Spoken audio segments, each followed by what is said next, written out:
Brought to you by NBC bearing, भारताची पहिली bearing उत्पादक। नाही, ही वस्तुस्थिती नाकारता येणार नाही। काल भास्कर जाधव आणि वडेट्टीवार काय बोलले ते मी ऐकलं, परंतु शेवटी जसं केंद्रामध्ये काँग्रेसचा विरोधी पक्षनेता 2019 ते 2024च्या दरम्यान नव्हता, परंतु केंद्राची काँग्रेस ही हडवडली नाही।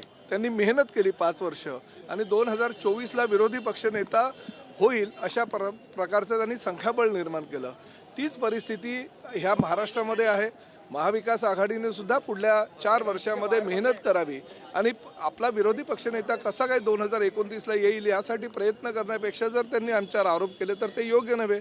आज विरोधी पक्षनेता जरी नसेल तरी काय सभागृहाचं कामकाज चालत नाही का? तब्बल 58 सदस्य त्यांचे आहे आणि हे सुद्धा नाकारता येणार नाही। आज शिवसेनेचे एकमेव आमदार म्हणून सभागृहामध्ये छगन भुजबळ असताना सुद्धा ते पूर्ण सभागृह दणानून सोडायचे। यांच्याकडे तब्बल 58चं संख्याबळ असताना जर हे घाबरत असतील तर ते योग्य नव्हे।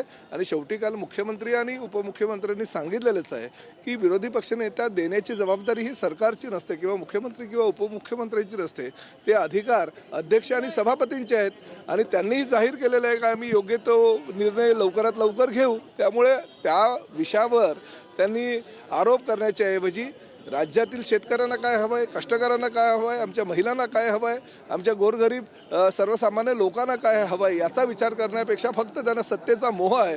विरोधी पक्षनेत्याची खुर्ची मिळावी, त्यांचा बंगला मिळावा, त्यांचं कॅबिन मिळावं यासाठी जर ही लोक भांडत असतील तर ते योग्य नव्हे। भास्कर जाधव आणि तुमची काल भेट झाली, काय नेमकं भेट झाली? नाही बघा, नगरविकास राज्यमंत्री असताना भास्कर जाधवांकडे मी सातत्याने जायचो माझ्या विधानसभा मतदारसंघातली कामं घेऊन आणि शेवटी आमदार हा मंत्र्यांकडे जातच असतो, तो भले कुठल्या पक्षाचा आमदार आहे आणि कुठल्या पक्षाचा मंत्री हे बघत नाही। भास्कर जाधवांच्या मतदारसंघामध्ये एसटीच्या विषयक काही अडचणी आहेत, त्यांना कुठेतरी एसटी चालू करायची आहेत आणि एसटी महामंडळाच्या अंतर्गत किंवा परिवहन सेवेच्या अंतर्गत जर त्यांना माझ्याकडनं काही मदत पाहिजे असेल तर या सभागृहातील ज्येष्ठ सदस्य म्हणून मी त्यांना 100% मदत करेन। परंतु त्याचा आणि ऑपरेशन टायगरचा हा ताळमेळ जर तुम्ही कुणी लावत असाल तर ते योग्य नाही। ऑपरेशन टायगर चालू आहे ही वस्तुस्थिती आहे, पण त्याचा आणि भास्कर जाधवांचा आणि माझ्या भेटीचा काही अर्थ लावू नये। प्रवेश करतील अशी काय शक्यता नाही, मला त्याबद्दल काय माहिती। नगरविकास विभागानं 2 एकर सायांची जमीन ही विश्व हिंदू परिषदेला दिली, त्यामुळे विरोधक असं म्हणतात की एकनाथ शिंदे यांनी भाजपच्या घशात ही जमीन नाही बघा, क्रीडापटू असू द्या, ह्या राज्यातील काही वैद्यकीय महाविद्यालय असू द्या, ह्या राज्यातील काही चांगली महाविद्यालय असू द्या, शैक्षणिक संस्था असू द्या, पत्रकारांची संघ असू द्या, आता ह्याच नगर विकास विभागानं ह्याच महसूल विभागानं पुण्यातील पत्रकारांना सुद्धा जमीन दिली, म्हणून त्याचा आणि पत्रकारांचा आणि राजकीय नेत्यांचा संबंध लावणं योग्य नव्हे। विश्व हिंदू परिषदेला सामाजिक कार्यासाठी जर जमीन नगरविकास विभागानं दिली असेल तर त्याचा आणि नगरविकास खात्याच्या मंत्र्याचा असा समन्वय साधणं किंवा असा जर आरोप करत असणं ते योग्य नाही। मग त्यांनी पत्रकारांनी दिले, आम्ही जी पत्रकारांना नाममात्र दर नाही, जवळजवळ मोफत जमीन ही पुण्याला दिलेली आहे, मग त्याचा विषय काय ते लोक घेत नाहीत। म्हणजे एका बाजूला एका कुठल्या तरी कम्युनिटीला मदत करायची आणि दुसऱ्या बाजूला दुसऱ्या कम्युनिटीच्या विरोधात बोलायचं, हे विरोधी पक्ष नेत्यांचं किंवा विरोधी पक्षाच्या सदस्यांचं वागणं हे योग्य नाही। प्रामुख्यानं HSRP नंबर प्लेटच्या बाबतीत फार महत्त्वाचा निर्णय परिवहन खात्यानं घेतलेला आहे।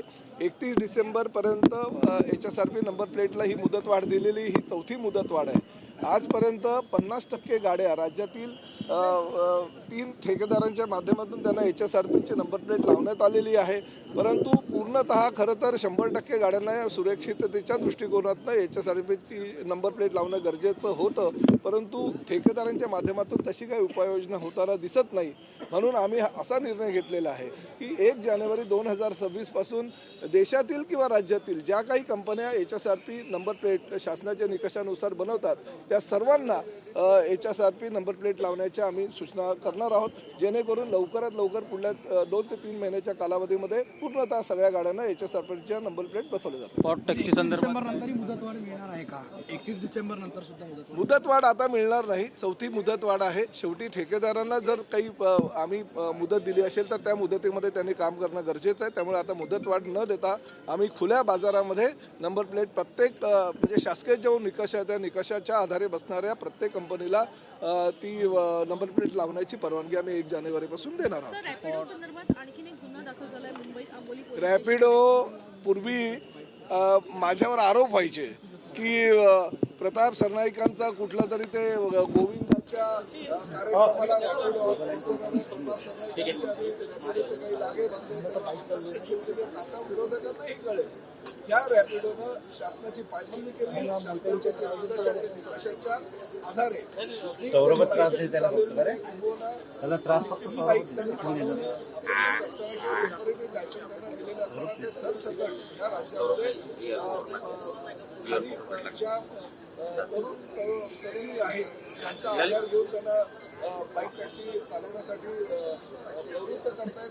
अशा प्रकारे त्यांनी बाईक टॅक्सी चालवल्यामुळे 2 ते 3 ठिकाणी अपघात घडलेले आहेत, त्याचा मृत्यू झालेला आहे.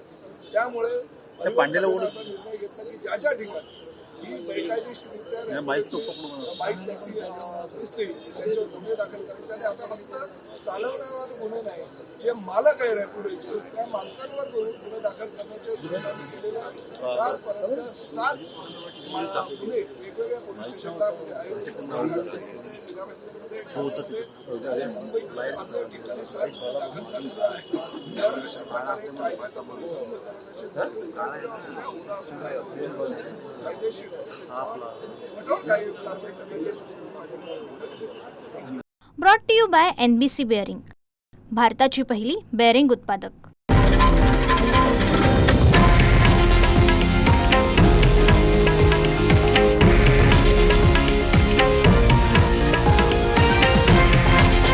हे आहे देशातील नंबर 1 न्यूज नेटवर्क आणि आपण पाहत आहात TV9 मराठी, एकमेव.